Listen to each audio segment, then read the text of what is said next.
আসসালামু আলাইকুম রহমতুল্লাহি ওবরকাতুহু। সম্মানিত দর্শক, সরকারের বিরুদ্ধে চক্রান্ত হচ্ছে, এটা খোদ প্রধানমন্ত্রী তার নিজের মুখে বলছেন। সরকার যে সময়টি পার করছে সেটি যে খুব সহজ নয়। দেশি বিদেশি চক্রান্ত রয়েছে, অনেক সমস্যা রয়েছে, এবং সেগুলো মোকাবেলা করার জন্যে দলের সর্বস্তরের নেতা এবং কর্মী যারা আছেন তাদের সবাইকে ভেদাভেদ ভুলে গিয়ে কঠোর পরিশ্রম করতে হবে, সতর্ক থাকতে হবে, এবং দলের ঐক্য এবং সংহতি রক্ষা না করলে আগামীতে যে সমূহ বিপদ আসবে এটা তিনি বারবার উল্লেখ করেছেন। অনেকে তার এই বক্তব্যকে বলার চেষ্টা করছেন যেটা নেহায়েত রাজনৈতিক বক্তব্য, কিন্তু অবস্থার দৃষ্টি সেটা মনে হচ্ছে না। প্রথম কারণ হলো যে আমেরিকার যে সকল পলিসি আমেরিকা একবার গ্রহণ করে, সেটা ১/১১ হোক, ২/১১ হোক, সেটা বার্মা অ্যাক্ট হোক, ইরান নীতি হোক, কিংবা আফগানিস্তান নীতি হোক, ৩০ বছর, ৪০ বছর, ৫০ বছর পরেও সেই জিনিসগুলো তারা একই পদ্ধতিতে স্থানকাল পাত্রভেদে সেগুলো বাস্তবায়ন করার চেষ্টা চালায়। তারা যদি একবার কাউকে শত্রু মনে করে আমেরিকা, তাকে দ্বিতীয়বার কখনো বন্ধু মনে করে না। আর একবার যাকে শত্রু মনে করে, সেই শত্রু যদি কোনো কারণে তাদের বন্ধুত্বের খপ্পরে পড়ে যায়, সেই বন্ধুর সর্বনাশ ছাড়া আর কিচ্ছু থাকে না। বাংলাদেশের এই মুহূর্তে রাজনীতির যে রূঢ় বাস্তবতা, সেটি হলো ডক্টর মোহাম্মদ ইউনূসের সরকার আমেরিকা ব্যাকড সরকার, এবং এই সরকারকে বলা হতো ১/১১-এর একটা এক্সটেন্ডেড ভার্সন। ১/১১-তে যেভাবে দুই নেত্রীকে মাইনাস বা দুই দলকে রাজনীতির বাইরে রাখার যে মাস্টার প্ল্যান ছিল, ঠিক একই মাস্টার প্ল্যান ডক্টর মোহাম্মদ ইউনূসের জমানাতে ঘটতে চলেছিল। কিন্তু বিগত ১/১১ সরকার অর্থাৎ মঈনুদ্দিন ফখরুদ্দিনের সরকার যে কারণে ব্যর্থ হয়েছিল, তার চেয়ে আরও অতিরিক্ত ১০-১২টি কারণ ইউনূস সরকারের সামনে এসে এমনভাবে তাদের উপর বোঝা হয়ে দাঁড়ায়, সরকারের পক্ষে আসলে নিঃশ্বাস নেওয়া সম্ভব ছিল না। ফলে ধরে নেওয়া হয় দেশি বিদেশি বিভিন্ন ব্যক্তির মধ্যস্থতায় একটি রাজনৈতিক সমাধানের অংশ হিসেবে বিএনপি এবং জামাত, এনসিপি, তাদের কাছে মূলত ক্ষমতা হস্তান্তর করা হয়। আর এই ক্ষমতা হস্তান্তর করার জন্য ইলেকশন নামক যে আনুষ্ঠানিকতা, সেটা কিভাবে হয়েছে তা এখন পার্লামেন্টের মধ্যেই খোদ পার্লামেন্ট সংসদ সদস্য যারা আছেন তারা আলোচনা করে একে অপরকে দোষারোপ করে বলছেন যে এটা আমি এবং মামুদের সরকার, আমি এবং মামুদের সংসদ। অল্প কয়েকদিন গেছে, মাত্র ১০০ দিন, কিন্তু এর মধ্যে সমাজের যারা দায়িত্ববান ব্যক্তি তারা অনেকে বলার চেষ্টা করছেন যে দেশে কার্যত কোনো বিরোধী দল নেই। এখানে যা কিছু হচ্ছে রাজপথে এবং সংসদে, সেটা স্বার্থের সংঘাত। একে অপরকে ভয় দেখিয়ে এবং একে অপরকে জিম্মি করে কে কতটা স্বার্থ আদায় করতে পারে, এর বাইরে দেশ জাতি নিয়ে কারো কোনো মাথা ব্যথা আছে, হাম নিয়ে মাথা ব্যথা আছে, কিংবা মার্কিন গোলামি চুক্তি নিয়ে কোনো মাথা ব্যথা আছে, এইরকম কোনো লক্ষণ আমরা সংসদের ভিতরে এবং বাইরে, সরকারে এবং রাজপথে কোথাও দেখতে পাচ্ছি না।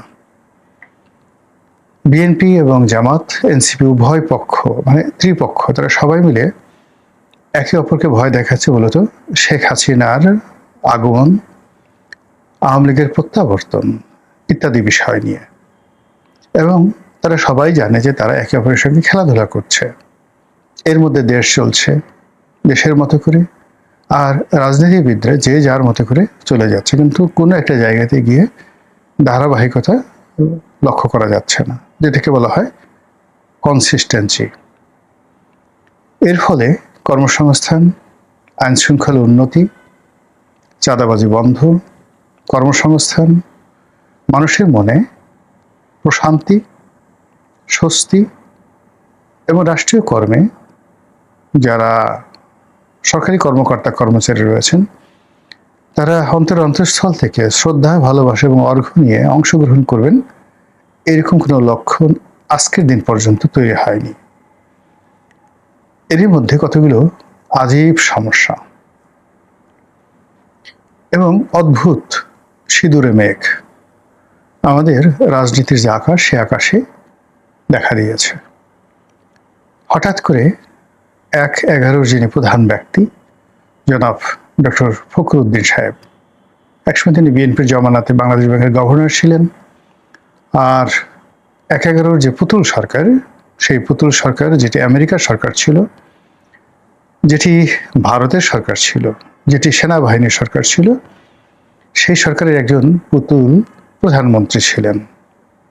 কথা কম বলেছেন, আর ওই জমানাতে এখনকার জামানার চাইতে বা ডক্টর মোহাম্মদ ইউনূসের জামানার চাইতে যারা পর্দার আড়ালে থেকে এই পুতুলকে অর্থাৎ মঈনুদ্দিন ফখরুদ্দিনকে যারা খেলেছেন, যারা তাদেরকে পরিচালনা করেছেন বা পুতুলের হাতে পায়ে রশি বেঁধে যারা তাদেরকে নাচিয়েছেন, তারা বর্তমান জমানার চেয়ে দক্ষ ছিলেন, অথবা আমরা যারা সাধারণ জনগণ আমরা বেকুব ছিলাম। ফলে কি হলো, বিগত ১/১১ সময় রাজনীতিবিদরা ভয় পেয়ে গিয়েছিলেন, সাধারণ মানুষ আইনের প্রতি শ্রদ্ধাশীল হয়ে পড়েছিলেন এবং অনেক কিছুর মধ্যে অনেক পরিবর্তন হয়েছিল কেবলমাত্র অর্থনৈতিক দুর্গতি ছাড়া। যাই হোক, সেই জনাব ফখরুদ্দিন সাহেব দীর্ঘদিন ধরে তিনি পর্দার আড়ালে ছিলেন এবং অলানে ছাড়েন। এই অল্প কয়েকদিন আগে আমেরিকার একটি অনুষ্ঠানে তিনি সস্ত্রীক এলেন, অত্যন্ত হাসি খুশি, প্রাণোচ্ছল, আত্মবিশ্বাসী, এবং মনে হলো নতুন কোনো মিশনের তিনি কমান্ডার ইন চিফ নির্বাচিত হয়েছেন। খবর এই পর্যন্তই। এরপর আমরা একটু প্যারিস থেকে ঘুরে আসি। প্যারিস কেবল বাংলাদেশ নয়, আরো অনেক দেশের ভাগ্য, বিশেষ করে রাজনীতির যে ভাগ্য, এটি পরিবর্তন করার জন্য প্রথম মহাযুদ্ধের পর থেকে আজ অবধি কাজ করে যাচ্ছে। সিরিয়া, লেবানন, ইরাক, ফিলিস্তিন, জর্ডান, মিশর, মানে প্রথম মহাযুদ্ধে উসমানী খেলাফতের পতনের পর পুরো মধ্যপ্রাচ্যের যে মানচিত্র, সেই মানচিত্র মূলত এঁকে দিয়েছে ফ্রান্স। এরপর প্রথম মহাযুদ্ধ এবং দ্বিতীয় মহাযুদ্ধ পরবর্তী সময় পুরো উত্তর আফ্রিকা, দক্ষিণ আফ্রিকা, পশ্চিম আফ্রিকা, এই পুরো অঞ্চলে বেশিরভাগ এলাকা ফ্রান্সের কলোনি ছিল। এর বাইরে ইতালির কলোনি ছিল, বিশেষ করে লিবিয়া, অত্যন্ত গুরুত্বপূর্ণ এলাকা। তারপর ব্রিটিশ, ওলান্দাস অনেকেরই কলোনি ছিল, স্পেনের কলোনি ছিল, কিন্তু এই পুরো এলাকাতে যে একটা শেভ আনা, এখানে ফ্রান্স গুরুত্বপূর্ণ ভূমিকা পালন করেছে। মধ্যপ্রাচ্যে ইহুদি রাষ্ট্র গঠন করা, ইরানে আয়াতুল্লাহ খোমেনিকে ফেরত পাঠানো, সুয়েজ ক্যানাল তৈরি করা এবং এই সুয়েজ ক্যানাল নিয়ে যুদ্ধ করা এবং সেটিকে আবার মিশরের সরকারের কাছে ফেরত দেওয়া, সব কিছু নাটের গুরু ফ্রান্স। এই ফ্রান্সে এখন ডক্টর মোহাম্মদ ইউনূস আছেন এবং তিনি সেই ফ্রান্স থেকে এসে বাংলাদেশের ক্ষমতা গ্রহণ করেছিলেন। এই সময়টাতে তার ফ্রান্স গমন, তার তৎপরতা এবং তার খুব অতিমাত্রার আত্মবিশ্বাসী, হাসি খুশি অভিব্যক্তি, সবকিছু মিলিয়ে মনে হচ্ছে তিনি আবার নতুন করে কোনো মিশনের দায়িত্ব পেতে যাচ্ছেন। What ever maybe. গেল দৃশ্যপট 2। দৃশ্যপট 3, শেখ হাসিনা হঠাৎ করে বাংলাদেশে চলে আসবেন, একেবারে ডেট দিয়ে, দুটো ডেট, 6 মাসের মধ্যে আসবেন, আগস্টের মধ্যে আসবেন। আওয়ামী লীগের কমিটি গঠন হচ্ছে, ছাত্রলীগের কমিটি ইতিমধ্যে গঠিত হয়ে গেছে।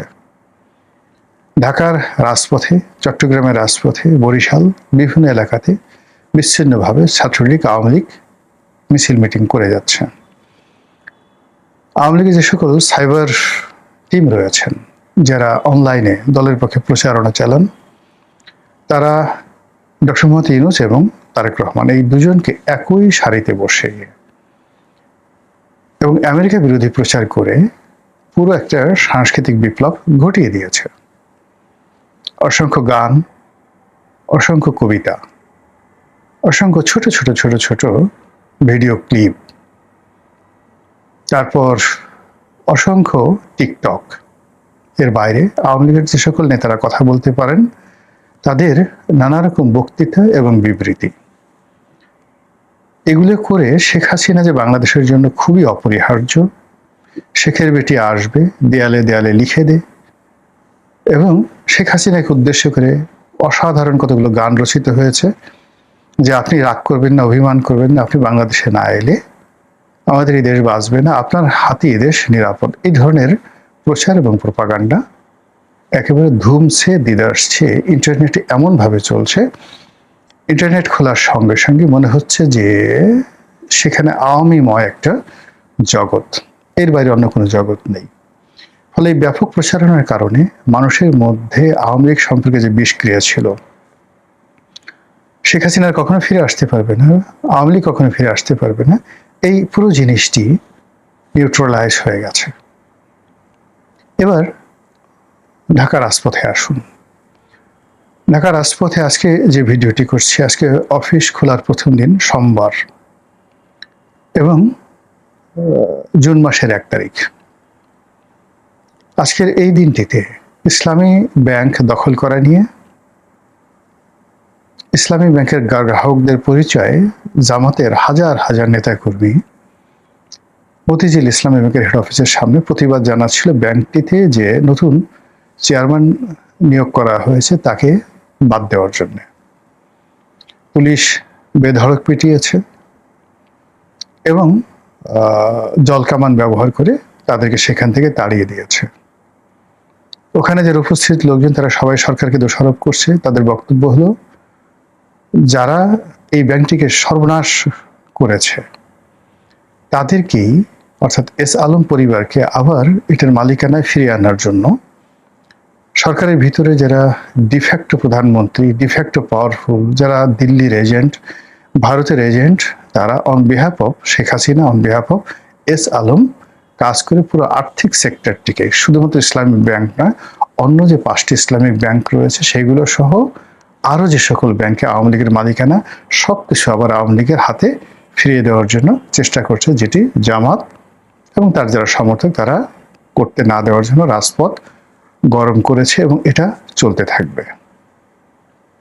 এরপরে যান জঙ্গল সালিমপুরে। আপনারা জানেন যে জঙ্গল সালিমপুরকে কেন্দ্র করে ওখানে একটি বিরাট শক্তিশালী নেটওয়ার্ক গ্রুপ। আপনি তাদেরকে সন্ত্রাসী বলতে পারেন, চাঁদাবাজি বলতে পারেন, কিন্তু ওই জঙ্গল সালিমপুর এলাকার যে সাধারণ আমজনতা তারা তাদেরকে রবিন হুডের মতো মনে করে। এই এলাকা সরকার নিয়ন্ত্রণে নিতে চাচ্ছে। কারণ হলো যে এই এলাকাকে কেন্দ্র করে যে রাজনীতি, সন্ত্রাস, অস্ত্রবাজি, চোরাকারবারি, ইয়াবা ব্যবসা থেকে শুরু করে অস্ত্র ব্যবসা, এর ফলে কি হলো, পুরো চট্টগ্রাম শহর এবং অন্যান্য যে সকল পার্বত্য জেলা আছে সেই পার্বত্য জেলার সঙ্গে চট্টগ্রাম বন্দরের যে একটা সংযোগ, এবং চট্টগ্রামের যে ব্যবসা বাণিজ্যের কেন্দ্র খাতুনগঞ্জ, সেখানকার ব্যবসায়ীদেরকে নিয়ন্ত্রণ করা, কালুরঘাট ভারী শিল্প অঞ্চলকে নিয়ন্ত্রণ করা, পুরো জিনিসগুলোই মূলত এই রুট দিয়ে একটি বিশেষ রাজনৈতিক দল বা গোষ্ঠী তারা দীর্ঘদিন ধরে এখানে প্রভাব বিস্তার করে আসছিল। এমনকি আওয়ামী লীগ জামানাতেও তাদের সেই প্রভাব তারা অক্ষুণ্ণ রেখেছিল, বজায় রেখেছিল। সরকার ঠিক সেই কলিজাতে হাত দিয়েছে যেভাবে ইসলামী ব্যাংকে হাত দিয়েছে। এটি নিয়ে পুরো চট্টগ্রাম উত্তাল। এর সঙ্গে পাহাড়ি জনগোষ্ঠী, পাহাড়ি বিভিন্ন সংগঠনের নেতৃবৃন্দ এবং একই সঙ্গে রোহিঙ্গা আরসা, তাদের মধ্যেও অস্থিরতা দেখা দিয়েছে। স্বরাষ্ট্রমন্ত্রী, পুলিশ, সেনাবাহিনী, বিজিবি তারা সর্বোচ্চ চেষ্টা করছে জঙ্গল সালিমপুরে রাষ্ট্রের একক কর্তৃত্ব প্রতিষ্ঠা করার জন্য। দরকার হলে পুরো অঞ্চলটিকে 3000 একর জমি বা 4000 একর জমিকে সমতল ভূমি বানিয়ে সেখানে অনেক কিছু করা হবে। এটা নিয়ে ওই অঞ্চলে একটা খেলাধুলা চলছে। এরই মধ্যে সরকারের একজন মন্ত্রী, পার্বত্য বিষয়ক যিনি মন্ত্রী, তিনি পদত্যাগ করেছেন, স্বাস্থ্যগত কারণ দেখিয়েছেন, কিন্তু একটার পর একটা কনফিউশন কিন্তু তৈরি হয়ে গেছে। সেই কনফিউশনের পরিপ্রেক্ষিতে আমাদের যে বাংলাদেশ, আমাদের যে রাজনীতি এবং আমাদের যে সরকার, তাদের মধ্যে অস্থিরতা দেখা দিয়েছে, সাধারণ জনগণের মধ্যে অস্থিরতা দেখা দিয়েছে। আমরা কি আবার কোনো -2, -3 বা -4 প্রকল্পের অধীন পড়ে গেলাম? কিংবা আমেরিকা তাদের যে নতুন মিশন 002, এখানে অবাক করার ব্যাপার হলো অনেকগুলো ফেসবুক পেজ আছে, অনেকগুলো ব্লগ আছে, যেখানে 20 শব্দটি সবাই ব্যবহার করে। যেমন শেখ হাসিনা ফিরে আসবেন, শেখ হাসিনার প্রত্যাবর্তন 20, সরকারের পতন 20, ডক্টর মোহাম্মদ ইউনূসের ফিরে আসা 20, 1/11 20। এই জিনিসগুলো বিভিন্ন নামে বেনামে তৈরি করে পুরো সাইবার জগৎটিকে উত্তাল করে ফেলা হয়েছে।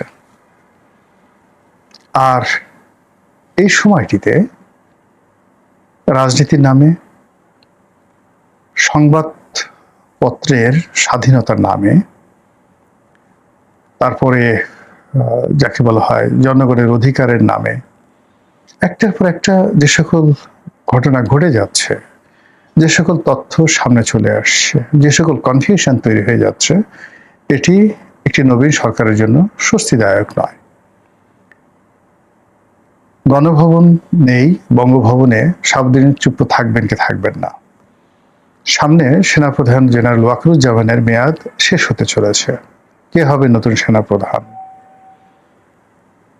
এর মধ্যে আওয়ামী লীগ সরকারের যে সকল অলিগার ছিলেন, ব্যবসায়িক অলিগার, তারা অনেকে ফিরে এসেছেন।